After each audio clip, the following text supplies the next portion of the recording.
8 months later, I could still remember the sound the banquet staff made when they began unlocking the empty chairs.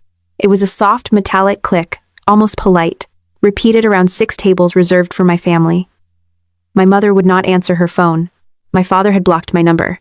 My younger sister's call went straight to voicemail, while 140 guests waited for me to walk down the aisle. Before I tell you why my entire family believed I had canceled my own wedding, I hope you're doing well wherever you're listening from. Stay with me, because the detail hidden in one message changed everything, and please subscribe to the channel so you don't miss what happened next. The ceremony was supposed to begin in 20 minutes. Orange blossoms filled the bridal suite with a sweet, almost citrusy scent. From the service corridor came the crisp clatter of ice striking a silver bucket. I stood with one hand resting on the back of a cold wooden chair, staring through the open doors at 6 tables covered in ivory linen. Each place card carried a familiar name. My mother, Elaine Foster. My father, Grant. My sister, Erica. My aunt, Celia. 3 cousins, 2 uncles, and relatives who had spent months discussing hotel rooms, carpool plans, and what they intended to wear. Every chair was empty. Hannah Price, my maid of honor and closest friend, came toward me holding her phone against her chest. She had already spoken to the inn's front desk. The Foster block was canceled yesterday morning, she said quietly. All of it. The rooms, the shuttle reservations, everything. I looked at her without understanding. They canceled their rooms? The front desk said the guests did. They started calling shortly after 9 yesterday. That was Friday morning, approximately 31 hours before the ceremony. I had arrived at the inn later that afternoon and spent the evening at the rehearsal dinner with Owen's family, my friends, and several coworkers. No one had mentioned a cancellation because, as far as we knew, there had not been one. I called my mother first. The phone rang until voicemail answered. I left no message. My father's number did not ring at all. A recorded voice informed me that the person I was trying to reach was unavailable. When Hannah called him from her phone, his line rang normally. He had blocked me. I called Erica next. Her voicemail greeting was the same warm, carefully paced voice she used in promotional videos for Harbor Light, the nonprofit she had founded 6 years earlier. Hi, you've reached Erica. Leave a message, and remember that healing begins when we choose honesty. I ended the call before the tone. For several seconds, I simply stood there. I did not cry. I did not feel calm either. My mind moved through practical details, because that was what it had been trained to do. I worked as an archivist at a community college library. When something did not make sense, I preserved the original record before opinions began changing it. Hannah, take pictures of the seating chart and the empty tables, I said. Get the time from the front desk and the name of the employee who confirmed the cancellations. Do not contact my family again yet. Her eyebrows rose slightly, but she nodded. That was when Owen found me. He had been waiting in a private room across the courtyard, so we would not see each other before the ceremony. Someone must have told him something was wrong, because he came through the service entrance with his jacket, unbuttoned and worry, written plainly across his face. He stopped a few feet away from me. Do you want to postpone? He asked. We can wait. We can move everything inside. We can do whatever you need. He did not say that his family was all I needed now. He did not tell me to forget the people who had raised me. Owen understood that love did not become harmless simply because it was absent. I looked through the glass doors. My coworkers had already taken their seats. The director of my library sat beside the woman who had trained me during my first year. Friends from college were laughing softly near the back. Owen's parents were speaking with the officiant, while his younger brother tried to calm 2 restless children in the front row. 140 people had traveled to the mountains in November, because Owen and I had invited them to witness the beginning of our marriage. My family had made a choice, or someone had made one for them. Either way, I was not giving that choice the rest of the day. I wasn't going to make 140 people wait while I begged 6 empty tables to love me, I said. Owen studied my face for a moment, then nodded. What do you want me to do? Go back. Let the ceremony start on time. He reached for my hand, squeezed it once, and left without trying to make the decision his. I gave my phone to Hannah. Keep it until after the ceremony, I told her. Even if they call. The music began 3 minutes later. I had imagined that walk for months. I had imagined looking toward my mother and seeing whether she cried. I had imagined my father standing stiffly beside her, uncomfortable with public emotion, but present anyway. I had imagined Erica smiling from the front row, even though she was no longer my maid of honor. Instead, I walked past 6 empty tables visible through the reception doors. Halfway down the aisle, I saw one of my older coworkers rise to her feet. The woman beside her followed. Then Owen's parents stood, along with our friends and the rest of the guests. It was not rehearsed, and it was not dramatic. No one applauded or tried to turn my pain into a public moment. They simply stood as I walked past them. Owen waited beneath an arch wrapped in greenery and white roses. When I reached him, he took both my hands. During his vows, he did not promise to replace anyone. He promised that no absence would be allowed to define the life we built together. I believed him. For those 25 minutes, I let myself be happy. I heard our guests laugh when Owen stumbled over one word and started again. I felt the warmth of the ring as he pushed it gently over my knuckle. When the officiant pronounced us married, the sound that filled the room did not come from 6 empty tables. It came from the people who had shown up. After the ceremony, the venue manager approached me near the ballroom doors. "What would you like us to do with the family tables?" she asked.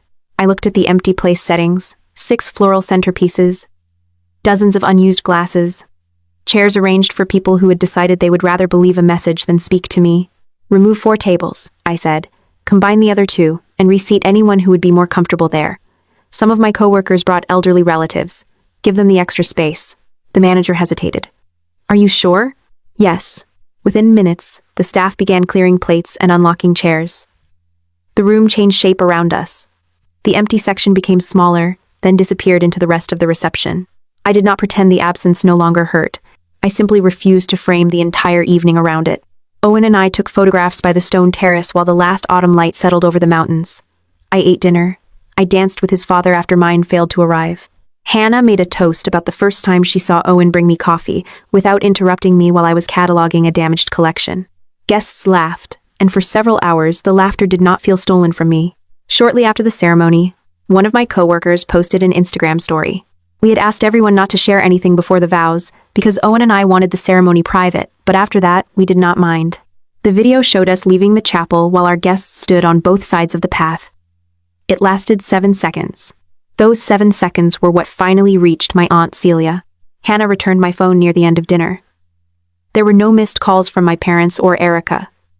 There was one message from Celia asking me to call immediately. Before I could, her name appeared on the screen.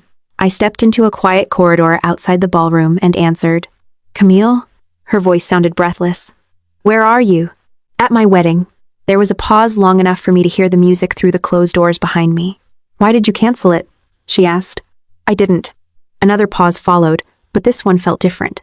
"What do you mean you didn't?" "The wedding happened exactly as planned. You saw the video. I thought it was old footage. Your mother said you canceled everything." I leaned against the wall. "My mother said that?" "She called me yesterday morning. She said you had finally decided to cut off the family and that we needed to respect your boundary." Celia explained that an official notice had arrived through our wedding guest portal. It said the ceremony and reception had been canceled due to an irreparable family conflict. A second message had followed, written as though it came directly from me. Elaine had then called several relatives. By the time Celia spoke to my cousins, they had already canceled their hotel rooms. Each group believed everyone else had received the same explanation. "Why didn't anyone call me?" I asked. "The message told us not to." "That has never stopped this family before." "I know." Shame entered her voice, but the second message was personal. It mentioned things you were angry about. Your father thought you were humiliating him. Your mother said calling would prove we did not respect you. "Forward everything to me," I said, "not screenshots. Send the original email and text relay if you still have them." Celia did not ask why. The messages arrived less than a minute later. The first was a formal cancellation notice, addressed only to the guest segment labeled Foster Family. The second had been sent through the portal's private reply system. I read it once. Then I read it again. Most of it sounded close enough to my voice to fool someone who wanted to be offended. It accused my mother of refusing accountability. It said my father had spent my whole life standing beside her while she harmed me. It told my relatives that contacting me would be another violation of my boundaries. Then I reached the final paragraph. "I will not spend my wedding begging this family to keep a room for me again. Room 214 was enough." My fingers stopped moving. The music behind the ballroom door seemed to recede, replaced by the remembered hum of an old motel air conditioner and rain striking a second-floor window. I had been 22 years old the night my mother told me to leave home. I had checked into a motel near the highway. The plastic sleeve around my room key had the number 214 written across it in blue ink. I had called one person, Erika. She had been 17 then. She had slipped out of the house, taken a cab she could not afford, and knocked on my motel door after midnight. I had let her inside. We sat on the floor beside the bed because neither of us knew what else to do. At some point, I had said, "I think I just found out that home isn't where people keep a room for you." Erica was the only person I had ever told the room number. Hannah knew I had stayed at a motel because she picked me up the next morning, but I had met her in the parking lot. Celia knew there had been a fight with my mother, but not where I went. My parents knew I had left, yet I had never told them where I slept. The number was not in my journal. It was not in the email I sent Hannah. The only physical record was the old key sleeve I had kept in a private box for 16 years. Room 214 did not prove Erica had sent the message. It proved that whoever wrote it had access to something I had shared only with her. My training took over before anger could.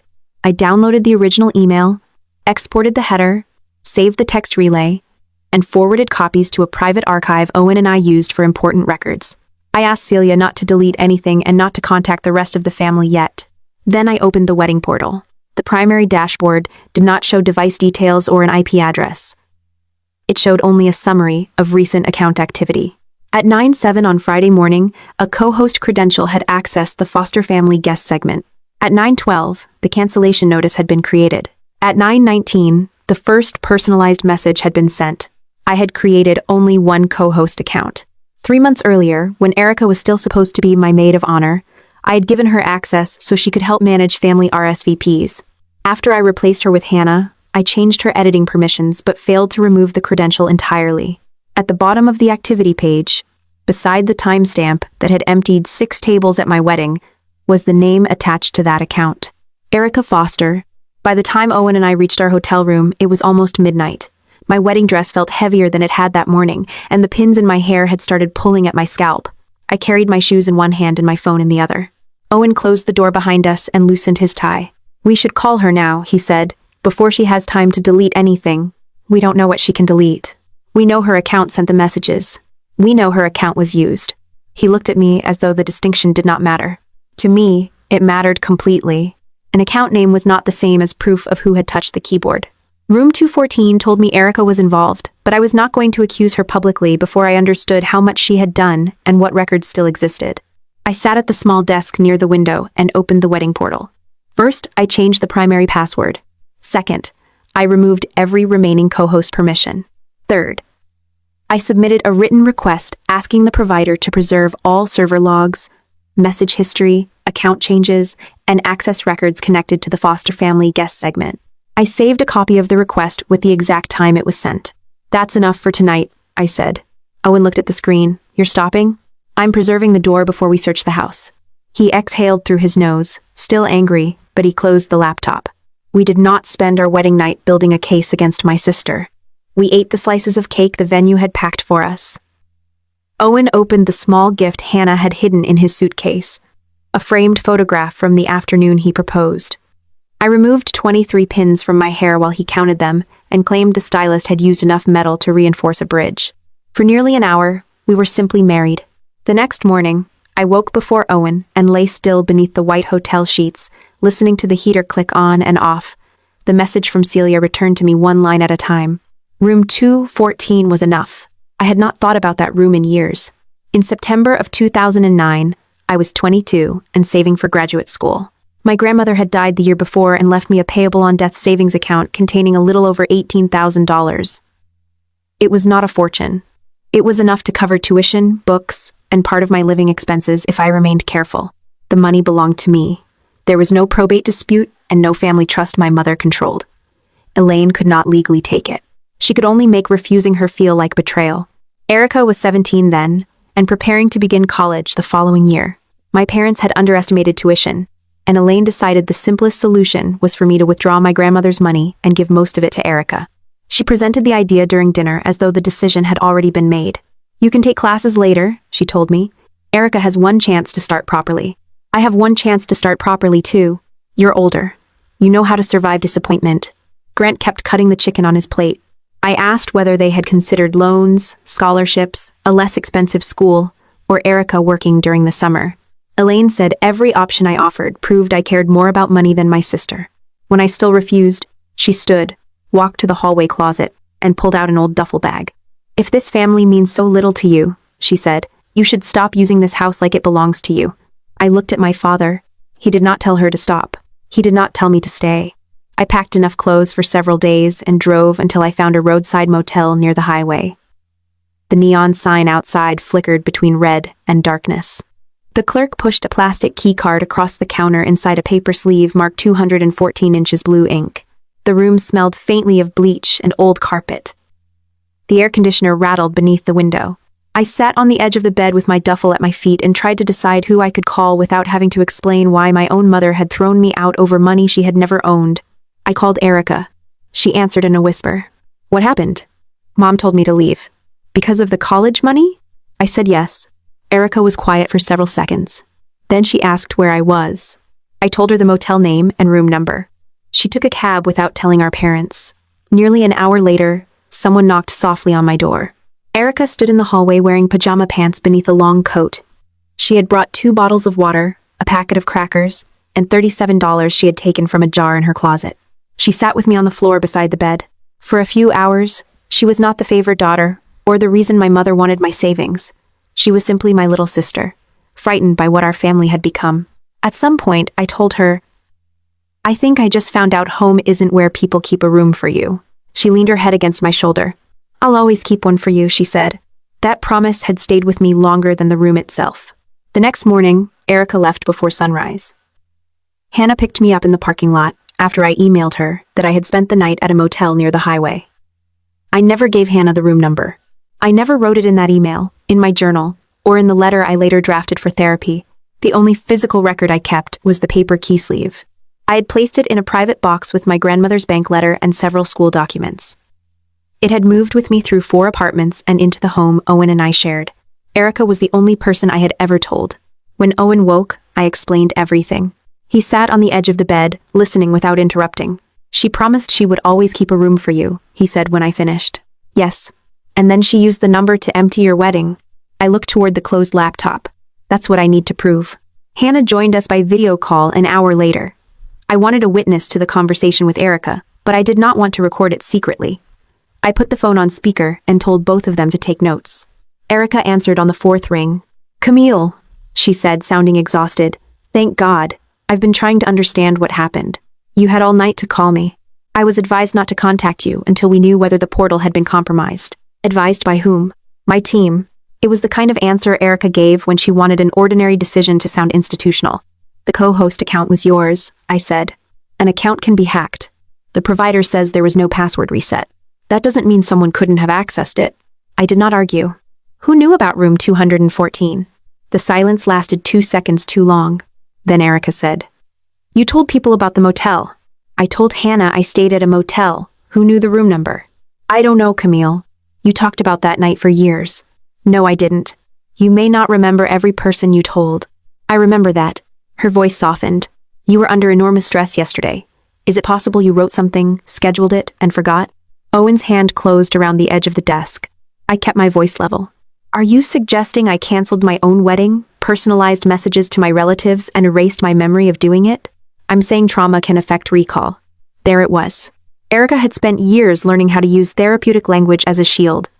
She never had to call me a liar if she could call me confused. I asked you one question, I said. Who knew room 214? I'm not going to participate in an interrogation. Then we're done. Camille, please don't make decisions while you're dysregulated. I ended the call. Hannah released a breath from her side of the screen. She knew exactly what you were asking. I know. I wrote down the time of the call, Erica's wording, the length of the pause after I mentioned the room, and her claim that I might have sent the messages myself. Notes were not proof, but they preserved what had been said before anyone revised it. That afternoon, the guest portal provider responded. The support representative confirmed that there had been no password reset, recovery request, or sign-in from an unknown account. The activity had come through the co-host credential registered to Erica. The representative could not give me the full IP address, device identifier, or server-side access logs without a formal legal request or an authorized investigation. They did confirm those records had been preserved. The dashboard proved only that Erica's credential had been used. It did not prove who had used it. I stared at that distinction longer than I wanted to. 3 months earlier, I had removed Erica as my maid of honor after an argument about her reception toast. She wanted to turn it into a story about our family's healing journey and Harbor Light's mission. I told her my wedding was not a fundraising stage. I changed her editing permissions but did not fully revoke the co-host credential. That was my mistake. I had left a door unlocked. Erica was still the person who appeared to have walked through it. 2 days later, Celia sent me another message. She had found a promotional brochure for Erica's upcoming memoir in an email from Harbor Light. The cover showed Erica standing in front of a dark doorway beneath the title, The Rooms We Survive. The table of contents appeared on the second page. Chapter 6 was called Room 214. I bought access to an archived recording of one of Erica's speeches. It had been filmed at a Harbor Light fundraising luncheon 18 months earlier. Erica stood on stage beneath warm lights and told the audience she had been 17 when her family threw her out because she refused to surrender money meant for her education. That had happened to me at 22. She described a motel beside a highway. She described sitting alone in a room while traffic moved beyond the window. Then she said, "That night, I learned home isn't where people keep a room for you." The audience fell silent before applauding. I paused the video. Owen stood behind my chair. She took the sentence. She took the entire night. Near the end of the speech, Erica thanked the staff members who had helped develop Harbor Light's storytelling workshops. One name caught my attention. Marisol Vega, Director of Programs and Story Sourcing. I checked more recent Harbor Light materials. Marisol's name had disappeared. There was no announcement, farewell, or explanation.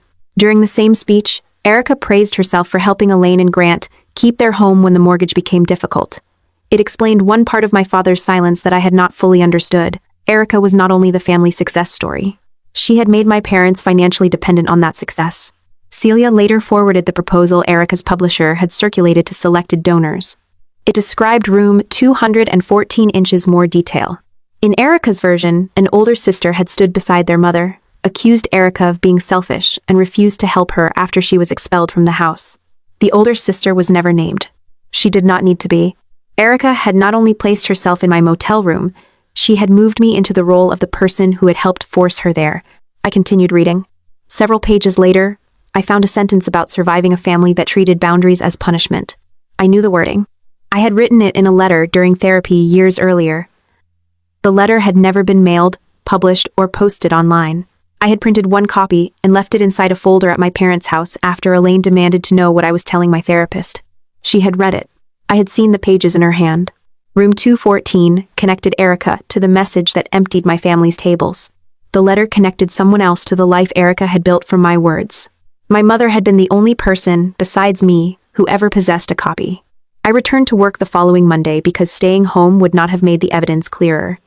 It would only have given Erica more space inside my head. The library opened at 8. By 8:15, I was back in the climate-controlled archive room, wearing cotton gloves and examining a box of municipal records from the 1970s. Several folders had been labeled incorrectly during an earlier transfer, and my job was to determine which office had created them, when they had changed hands, and whether the order inside the box reflected the original filing system or someone's later guess. For the first time since the wedding, I recognized a problem I knew how to solve. A document did not become true because it had been filed under the right name. You had to know where it came from, who had handled it, when it had changed, and what other records existed beside it. I opened a blank spreadsheet during my lunch break. The first column was Original Event. The second was Date Camille recorded it. Then I added Who had access, First known use by Erica, Changes to the story, and Commercial use. I did not begin with conclusions. I began with sources. Room 214 occupied the first row. The original event had happened in September of 2009. My supporting records included the old key sleeve, a debit card charge from the motel, and Hannah's email from the following morning. Erica had first used the story publicly at least 18 months before my wedding, although I suspected she had told earlier versions in private. The next row concerned my college graduation. My parents had promised to attend, then left early to help Erica move out of her dorm after she decided she disliked her roommate. I had crossed the stage with 2 empty seats in the family section and found a voicemail afterward telling me not to be dramatic. In one of Erica's podcast interviews, she described graduating while her family chose her older sister's crisis over her. The location had changed. The year had changed. The empty seats had not. The third row came from an essay I wrote during graduate school called Quiet Houses. I had written about families that never raised their voices because one person controlled everyone through silence, withdrawal, and selective affection. Only 3 people had ever received a copy: my professor Hannah and my mother, who found it in a box when I moved apartments. A Harbor Light training booklet contained 2 sentences with the same unusual structure and nearly the same imagery. Individually, each resemblance could be dismissed. Together, they began to form a pattern. I kept the spreadsheet on an encrypted personal drive, not on the college network. I worked on it before my shift, during lunch, and for no more than an hour in the evening. I refused to turn every waking moment into an extension of Erica's choices. That rule lasted until Wednesday. Hannah called shortly after 7 that night. "I found the email," she said. "I was sitting at our kitchen table with Owen, sorting thank you cards." He looked up when he heard her voice through the speaker. "What exactly did you find?" I asked. "The one you sent the morning after your mother threw you out." Hannah forwarded it while we spoke. The subject line was simply, "Are you awake?" The message had been sent at 6:43 in the morning on September 19th, 2009. I read it slowly. "I'm at a motel near the highway. I'm safe. Can you pick me up in an hour? Please don't call my parents." There was no room number, no motel name, no sentence about keeping a room for me. The email proved I had been the one displaced that night. It also proved I had not given Hannah the detail used in the wedding message. "I remember picking you up near the vending machines," Hannah said. "You were carrying that old blue duffel bag. Erica wasn't there when I arrived. She left before sunrise. Did you ever tell me she had come?" "Not then." Hannah was quiet. "I donated to Harbor Light after that speech," she said, the one about the motel. I knew what she meant. She had believed she was supporting Erica's recovery without realizing the story that moved her had belonged to me. "I want to say something publicly," she continued. "Not everything, just that you were the person I picked up." "Not yet. Camille, she is already telling people you're attacking her." "I know, and you're letting her." "No, I'm preserving the difference between a witness and a participant in an online fight." Hannah exhaled. "That sounded like something you say to students who mishandle records." "It applies." She was still angry, but she agreed to save the original email in 2 formats and keep the account untouched. I asked her to write a brief note describing what she remembered now, while the details were fresh, and to separate what she knew from what I had told her later. She laughed once without humor. "You really do this for everything?" I should have done it sooner. That was the part I could not avoid. Erica had not become a public figure overnight. She had spent years speaking about our family, and I had avoided most of it because listening made me feel as though I were being pulled back into a house I had already left. I had told myself that silence was a boundary. Sometimes it had been. Other times, it had simply meant I did not see what was being built with the things I had abandoned. Elaine called the next afternoon. I was in my car outside the library. I considered letting it go to voicemail, then answered because I wanted to hear what explanation she had chosen. "Camille," she began, "this has gone too far." "Which part?" "Your sister is receiving threats. I haven't contacted her audience." "You don't have to. People know there is a family conflict." Erica told them. "She did not name you. She described me accurately enough that our relatives recognized me." Elaine sighed as though I had missed the point. "Harbor Light has helped women who had nowhere else to go. Erica has built something meaningful from what our family survived." "What our family survived?" "You know what I mean." "I know what I survived." Her voice tightened. "This is exactly why Erica is frightened. You have always acted as though pain belongs to one person." "Whose pain was room 214? Silence answered first. Then Elaine said, "Families remember things differently. Erica was never thrown out of your house. She felt rejected many times. That is not the same event. You're reducing healing to a courtroom argument." "No, I'm asking where she got my letter." Elaine inhaled sharply. "What letter?" "The one I wrote during therapy. The one you read." "I have no idea what Erica has seen over the years. You were the only person who had a copy." "That is not true. Your grandmother went through your things constantly." "My grandmother was dead when I wrote it." Another silence. This one was shorter. "You kept journals in that house for years," Elaine said. She could have read older material and repeated it to Erica before she died. The explanation arrived too quickly, as though she had prepared it for a different question. "My grandmother died in 2007, I said. "I know when my own mother died. The letter was written in 2009. Elaine's breathing changed. "You always were obsessed with dates. My job depends on them. You're trying to make your mother sound like a thief. I'm trying to establish who had access." She shifted direction. "Erica helped us when the mortgage became difficult. She has supported this family emotionally and financially. You disappear for years, then return only to accuse everyone who stayed." "I did not disappear. I stopped allowing you to use contact as control. You see, even now you talk like a therapy worksheet. That accusation would have unsettled me once. Now it sounded familiar because Erica's public language worked the same way. Anything I said about boundaries became evidence that I was cold. Any demand for accuracy became proof that I lacked compassion. "I'm going to ask once," I said. "Did you give Erica any of my journals, letters, or essays?" "No." The answer came cleanly. Too cleanly to trust, but not enough to prove anything. "I'll contact you again when I have a more specific question. You will not drag this family into your need to be right." "I'm not dragging anyone, I'm following what was taken." I ended the call. That evening I retrieved the folder containing the therapy letter. The paper had softened at the folds. I found the date beneath the heading and checked it against my grandmother's obituary, even though I already knew. She had been dead for 2 years. The red herring disappeared as neatly as a false label lifted from a file. Elaine had lied. That did not prove she gave the letter to Erica. It proved she had invented an impossible source to avoid answering. I examined the old folder more carefully. Near the bottom was a printed email Grant had forwarded to me in 2018, when my parents were clearing storage before replacing the carpet. His message asked whether I wanted them to keep a box labeled Camille School. Below his note was an earlier quoted header from the family email account he shared with Elaine. The body had been deleted from the printout, but the subject line remained, "Material you asked for." The recipient was Erica.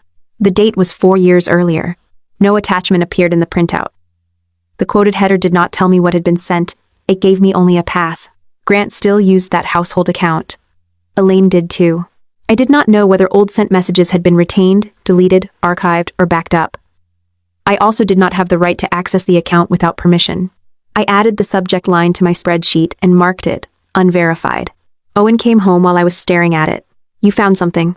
I found a title. He read the printout. "That sounds bad." "It sounds relevant." "That is the most archivist answer you could have given." "It's still true." He sat across from me. "Are you going to call your father?" "Not yet." "Why?" "Because if Elaine knows exactly what I'm looking for, she may delete it before Grant decides whether he wants to help." Owen leaned back in his chair. "You think he will?" "I think he might prefer one uncomfortable truth to another 16 years of pretending he never saw anything." I was not sure whether that counted as hope. The following morning, Erica posted a new video. I did not follow her accounts, but 3 relatives sent me the link within an hour. Hannah texted first and asked whether I wanted her to screen it before I watched. I told her no. Avoidance had already cost me enough. Erica sat in a pale chair inside Harbor Light's studio. The lighting was soft. A mug rested untouched beside her. She wore no visible jewelry except the small silver circle that had become part of her public image. "Sometimes," she began, "the people closest to us are not threatened by our pain. They are threatened by our healing when it does not center them."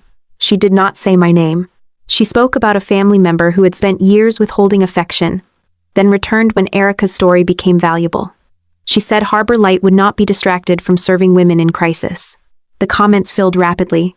Some came from people who said Erica had helped them leave violent homes, find temporary shelter, or recognize emotional abuse. Their gratitude appeared genuine. That mattered. It did not erase what she had done, but I refused to flatten every person she had helped into part of her deception. A smaller group asked what had happened.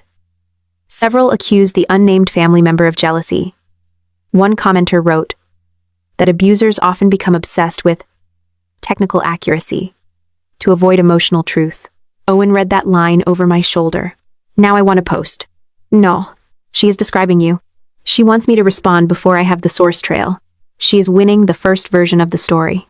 "Then let her have the first version." He frowned. "I'm not surrendering," I said. "I'm refusing to let her choose the format." That afternoon, I searched Harbor Light's archived website pages. Marisol Vega had appeared in staff directories from 2020 through early 2024. She had been listed as Director of Programs and Story Sourcing, a title that suggested she would have known how personal narratives entered Harbor Light's training materials. Her name appeared in credits for 3 workshops. Then it vanished.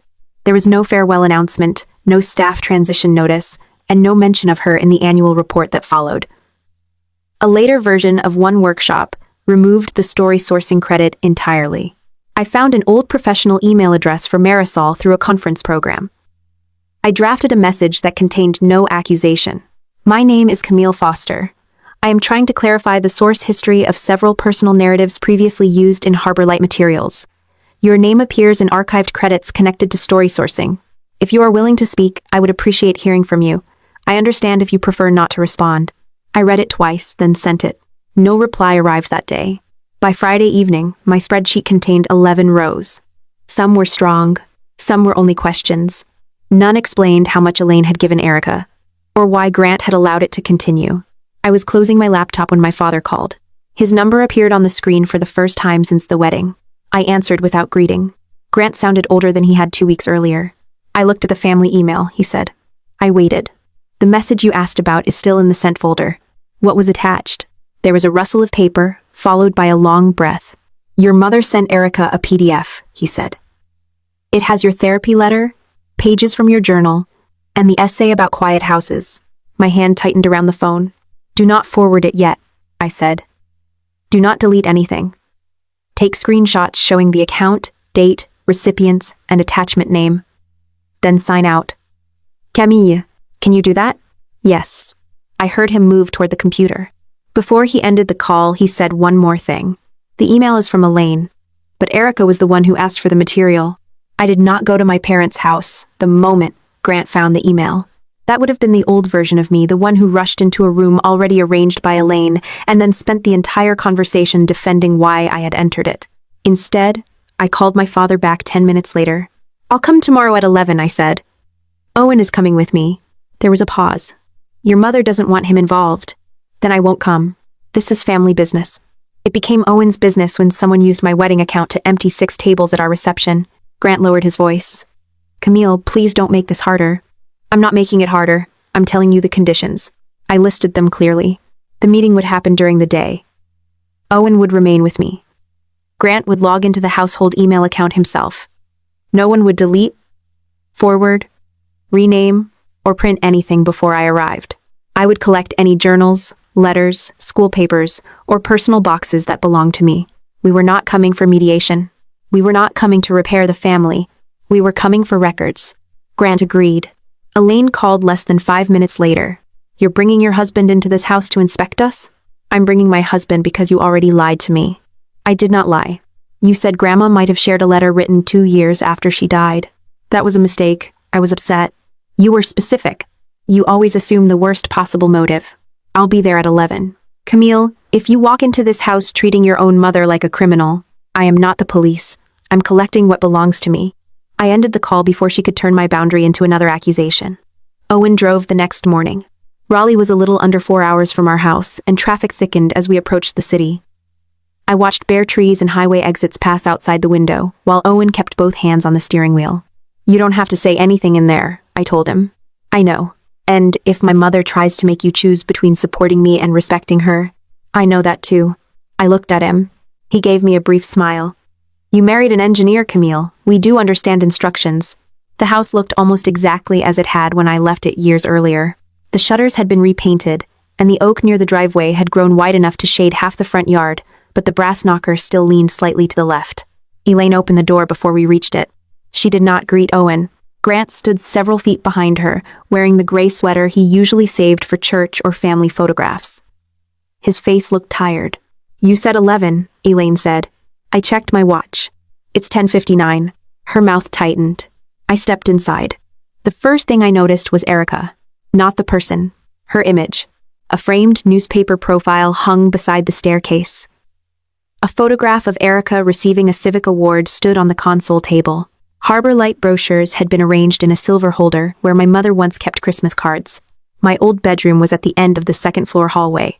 When I opened the door, I found no bed. The room had become storage for Harbor Light gala decorations, framed photographs, surplus workshop folders, and 3 sealed cartons of Erica's memoir promotional materials.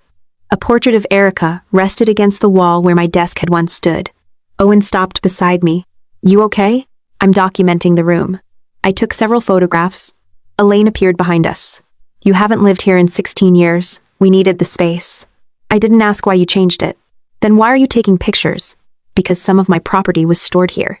Her expression shifted. This is exactly what I mean. Everything becomes evidence with you, only after people start changing their explanations. Grant brought up a cardboard box labeled Kamal School in his handwriting. The tape had already been cut. I knelt and opened it. Inside were notebooks, graduate school papers, old folders, and 3 journals I had believed were lost during one of my parents' moves. I picked up the first journal and turned through it carefully. Several pages were missing. They had not fallen out. The paper had been cut close to the binding, leaving narrow strips attached to the spine. The second journal had the same damage. I photographed the covers, page sequences, cut edges, and the entries immediately before and after each missing section. The gaps matched dates connected to stories Erica later used. My graduation, the months after I left home, and an argument with Elaine about reading my mail. The journals did not mention room 214. I had never written the number down. That detail still belonged to Erica alone. Elaine crossed her arms. You used to tear pages out all the time? No, I didn't. You may not remember. I looked up at her. That explanation has become popular in this family. She glanced away first. Grant lifted one of the journals and examined a page near the back. I wrote this, he said. In the margin was a short note in blue ink. Ask me before you make assumptions. I remembered the argument that had caused him to write it. He had found the journal open on my desk, read a paragraph, and decided I was criticizing him.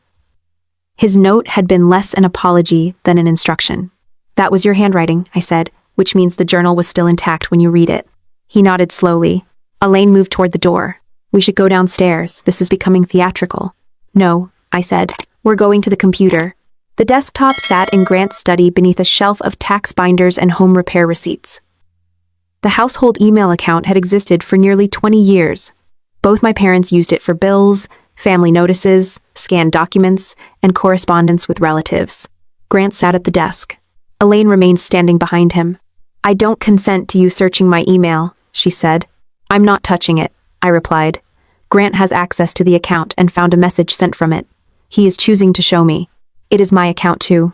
Then you can remain here and watch. Grant entered the password. The sent folder loaded. He typed the subject line into the search field. Material you asked for appeared as the first result. The email had been sent to Erica in March of 2014. It contained one PDF attachment. Grant opened the message. Elaine had written only 2 sentences. These are the pages you asked for. Change names and dates before you use any of it. The attachment was titled Camille, Materials, PDF. For several seconds, no one spoke. There was no dramatic confession. No explanation about healing, family history, or shared pain. There was only a file with my name on it and an instruction to disguise the source. Grant clicked the attachment. The first pages were scans from my journal. The next document was my therapy letter. The final pages contained my essay, Quiet Houses. Each scan showed the edges of the original paper. One page had the faint coffee ring I remembered from Elaine setting her mug on my desk. Another contained a correction in my handwriting that had not appeared in the final version I submitted to my professor. These were not similar ideas. They were my pages. I took out my phone. Before you photograph anything, Grant said, should we call someone? It was the first sensible question he had asked since the wedding. Yes. I called Evelyn Park, the civil attorney Owen and I had consulted after the guest portal provider refused to release server details directly.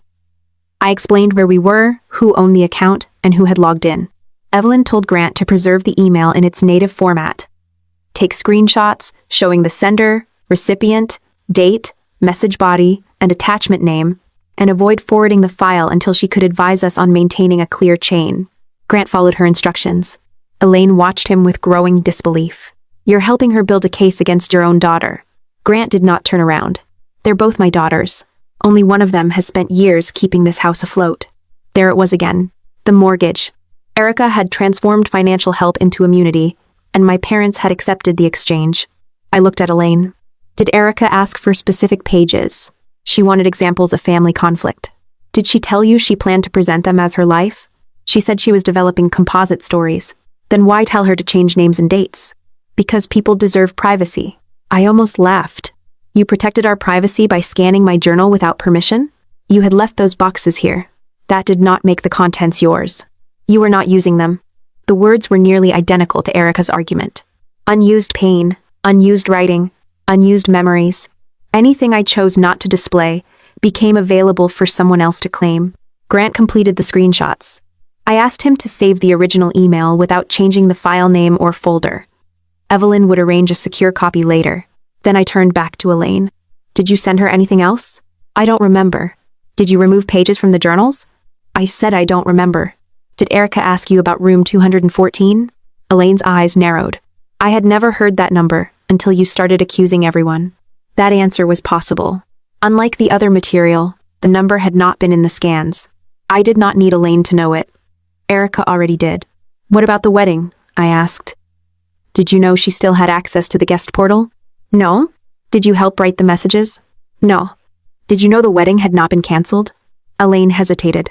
I received the same notice everyone else did. And then you called the family to confirm it. I believed it. Why didn't you call me? The message told us not to. You have ignored every boundary I've set for 15 years. Her face hardened. You accused me of refusing accountability. You accused your father of standing by while I hurt you. After everything Erica has done for us, I was not going to beg for an invitation. You already had an invitation. You know what I mean. I did. The messages had been designed to give each person a reason not to verify them. Erica had not relied only on technology. She had relied on pride. Grant pushed back from the desk. There's something else, he said. Elaine turned toward him. What? He kept his eyes on the computer screen. I heard Erica tell the motel story before. I waited. At the Harbor Light Gala 2 years ago, he continued. She said she had been thrown out after refusing to give up money for school. And you knew that happened to me? Yes. Did you ask her about it? No. Why? His fingers tightened around the arm of the chair. Elaine said it was a composite. And that was enough? He looked at me then. No. The admission was quiet. I knew it sounded familiar. I chose not to ask. Why? He glanced toward my mother. Elaine answered for him. Because Erica was helping us. Grant closed his eyes briefly. Our adjustable rate changed, he said. The payment went up. Erica covered part of the mortgage for 3 years. How much? About $1,400 a month. That was more than $50,000 over time. It did not excuse him. It did explain the cost of asking questions. If Grant admitted Erica was lying, he risked confronting the person helping preserve his home. So he had treated doubt as uncertainty and uncertainty as permission to remain silent. You didn't stay neutral, I said. You made silence useful to her. I know. No, you know now, because there is an email on the screen. You knew enough then to ask. He nodded. I did not comfort him. An honest admission was not the same as repair. We returned upstairs and packed my journals, school papers, therapy folder, and every document that belonged to me. Owen carried the boxes to the car while I checked the shelves and closet. Elaine followed me from room to room. You are tearing this family apart over stories. No, I'm removing my property from people who used it. Erica has saved lives. Then her work should be able to survive without my biography. You have always resented that people listen to her. I closed the final box. I resent that they think they're listening to her. Grant appeared in the hallway holding his phone. Celia sent me something, he said. Elaine's posture changed. What did she send? An email she wrote to Erica before the wedding. He handed the phone to me. The message had been sent on Wednesday, 2 days before the false cancellation notice. Celia had written that she had received a request from Erica's publisher asking whether the family could confirm parts of Erica's childhood. One section said Erica had been forced out of the house after refusing to surrender money intended for her education. Celia wrote, I may be remembering this incorrectly, but I thought Camille was the one who left after an argument about money. I don't want to give your fact checker false information. Since we'll all be together at the wedding, I plan to ask Camille, Hannah, and your father what they remember. There was no mention of room 214.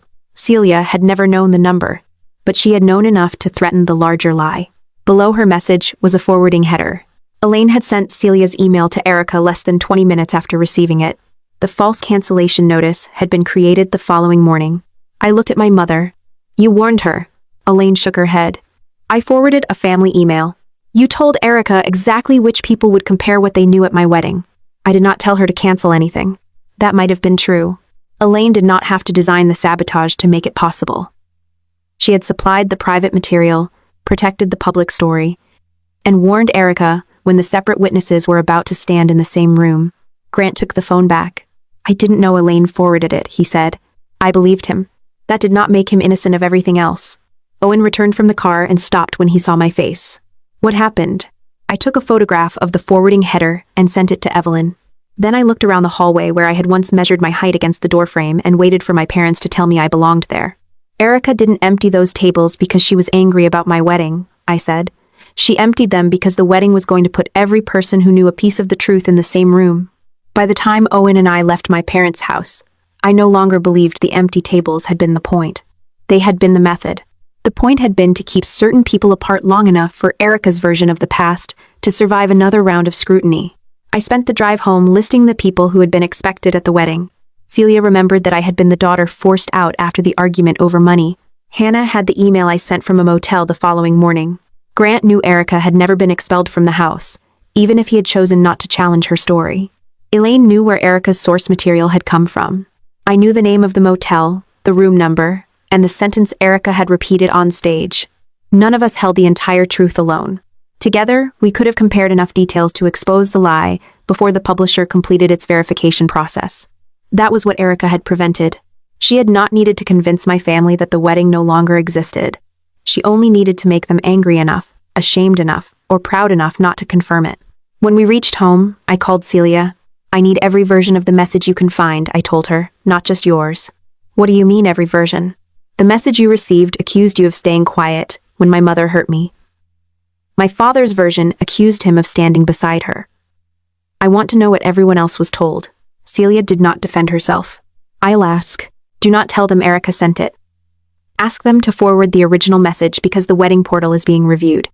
"You think she wrote different messages?" "I think she understood exactly what each person needed to hear in order not to call." Over the next 4 days, Celia collected 3 original message threads. My Uncle Raymond had been told I could no longer tolerate relatives who treated abuse as private family business. His message said that calling me would prove he cared more about appearances than my safety. A cousin who had once borrowed money from my parents was told I resented anyone who continued accepting Elaine's help. She assumed the wedding cancellation was part of a larger financial dispute and stayed away to avoid being pulled into it. My father's message said I refused to begin a marriage, while the man who had watched my mother mistreat me expected the privilege of walking me down the aisle. Each version ended with a variation of the same instruction. Do not call. Do not send anyone to the venue. Do not ask another relative to intervene. I need one day when this family respects a boundary. The messages were not identical, but they had been written to work together. Each recipient was told that the others already knew. By the time anyone considered checking, Elaine had called the closest relatives and confirmed that I had finally cut the family off. The distance helped Erica. Nearly everyone on my side had planned to drive from Raleigh to the Asheville area. It was close to 4 hours under normal conditions. They had reserved hotel rooms, arranged carpools, and planned to arrive Friday evening. The false notice arrived Friday morning. By noon, they had canceled rooms and rides. By evening, they were scattered across different homes, each believing the rest of the family had received the same decision directly from me. They had not been powerless. Any one of them could have called Owen, Hannah, the inn, or a guest outside the family. They chose not to. Erica had designed the trap, but pride had closed it. That distinction mattered to me. I was not going to excuse my relatives simply because they had been manipulated. The lie worked because it told each of them something they were already prepared to believe about me. That I was vindictive. That I used boundaries as punishment. That I would rather destroy an important day than speak plainly. Erica knew our family well enough to turn those assumptions into instructions. The following week, I found a notice on the publisher's website announcing that advance copies of Erica's memoir would be sent to selected reviewers in January. The manuscript was in its final verification stage.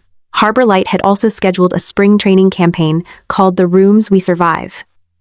The promotional page described Erica's motel story as the foundation of the program.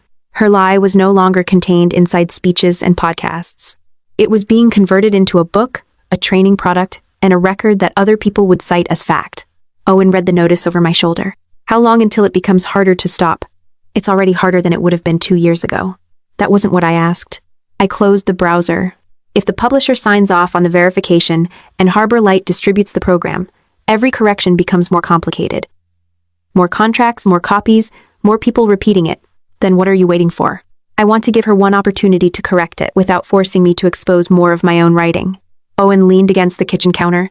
Do you think she'll take it? No. Then why call?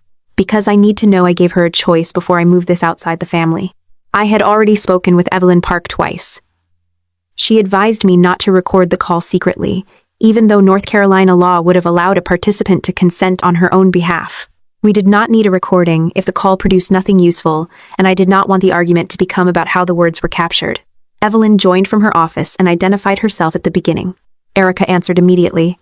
So now you need an attorney to speak to your own sister? She asked. I need a clear record of what I'm requesting.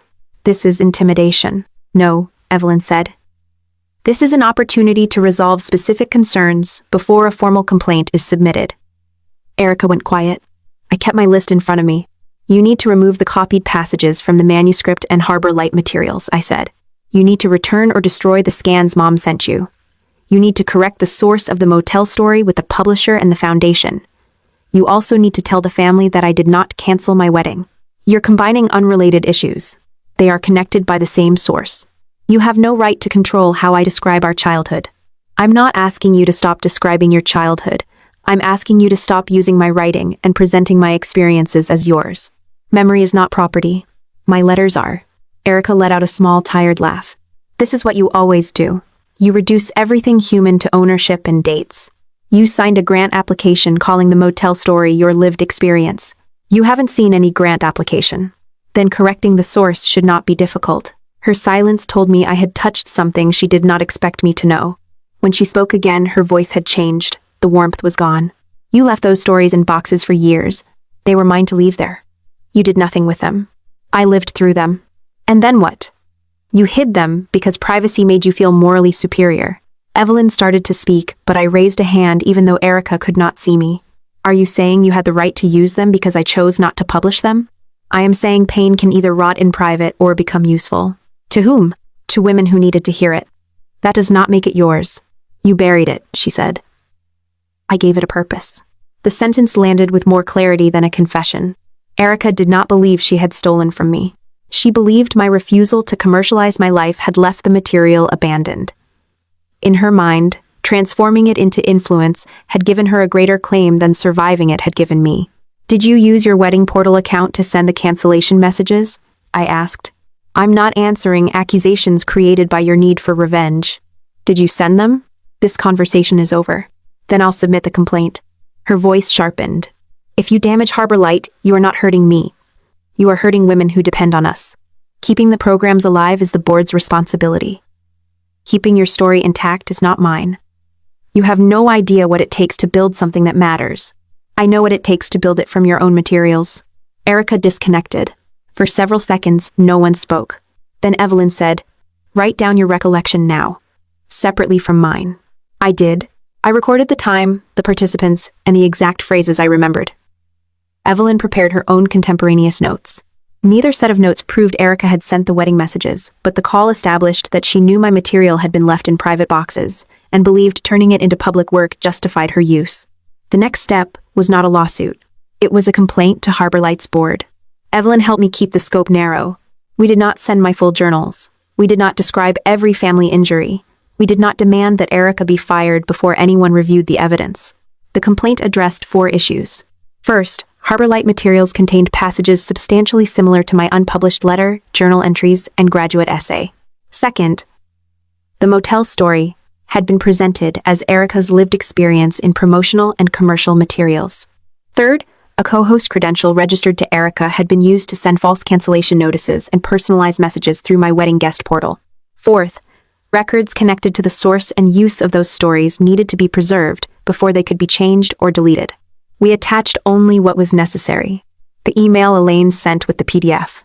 Side-by-side comparisons of selected passages. Celia's original wedding messages. The guest portal activity summary. Hannah's 2009 email, confirming that I had been the person staying at a motel after being forced from home. Celia's fact-check email and Elaine's forwarding header. We asked for an independent review and temporary restrictions preventing Erica from altering story source archives while the matter was assessed. We did not ask the board to shut down Harbor Light. I wrote one sentence in the complaint that mattered more to me than the rest. The continued operation of programs serving vulnerable women should not depend on preserving one executive's false account of where her stories came from. We submitted the complaint shortly before Christmas. The board chair acknowledged receipt 2 days later. Her response was formal and cautious. She said the documents appeared to involve serious family disagreement, but did not yet establish that Harbor Light's governance or charitable operations had been compromised. She suggested private mediation. I read the message twice. Owen stood beside me. They're calling it family drama. They're asking for proof that reaches the organization. Don't the training materials do that? They may say Erica believed she had permission to use composite stories. Your mother told her to change names and dates. That proves Mom knew the source. It does not yet prove what Erica told the board. He looked at me. You sound disappointed, but not surprised. I expected them to protect the organization. By protecting her? At first they may think those are the same thing. That evening, Erica posted another video. She said Harbor Light was being threatened by a private individual who wanted to weaponize family pain against an organization serving women in crisis. She promised the foundation would remain focused on healing rather than retaliation. The comments were immediate. People praised her restraint. Several wrote that family members often tried to sabotage survivors once they became successful. I did not respond. The board wanted evidence connected directly to governance. Public anger would not give them that. 3 days later, an email arrived from an address I did not recognize. The sender was Marisol Vega. Her message contained only 4 sentences. My name is Marisol. I used to direct programs and story sourcing at Harbor Light. I left because I was asked to change where one of those stories came from. I kept records because I believed someone might eventually need them. I did not answer Marisol from my personal email. I forwarded her message to Evelyn and waited until the next morning, when Evelyn confirmed that we should communicate through her office. Marisol had been gone from Harbor Light for nearly 2 years, but the records she described could still contain confidential information belonging to the organization or the women it served. I wanted evidence. I did not want another person accused of mishandling private stories because she was trying to help me prove mine had been taken. Evelyn arranged a video meeting for the following Tuesday. Marisol joined from a small home office with a blank wall behind her. She wore glasses and kept looking toward a folder beside her laptop. I need to be clear before we begin, she said. I don't have the entire foundation archive. I never copied client files, donor lists, or anything belonging to program participants. That's not what we're asking for, Evelyn replied. I kept documents connected to my own work and the concerns I raised before I resigned. Marisol looked at me. I saw your wedding photo online, she said. Then I saw Erica's video about a family member trying to destroy Harbor Light. I recognized the pattern. What pattern? Whenever someone questioned the source of a story, she reframed the question as an attack on the mission. Marisol had joined Harbor Light in 2020, a year after Erica founded it. At first, the organization had been small enough that staff shared responsibilities. Marisol developed workshops, reviewed training material, and helped speakers prepare personal narratives without exposing information that could identify clients. As we grew, donors wanted more founder stories, she explained. They wanted to understand why Erica had created the organization. Her personal history became part of almost every major proposal. Did she tell you those stories were composites? I asked. Sometimes. The answer was not what I expected. Marisol continued before I could respond. She used the word composite whenever details conflicted. But in speeches, grant applications, and donor meetings, she often described the same events as things she personally survived. The label changed depending on what was useful. She opened the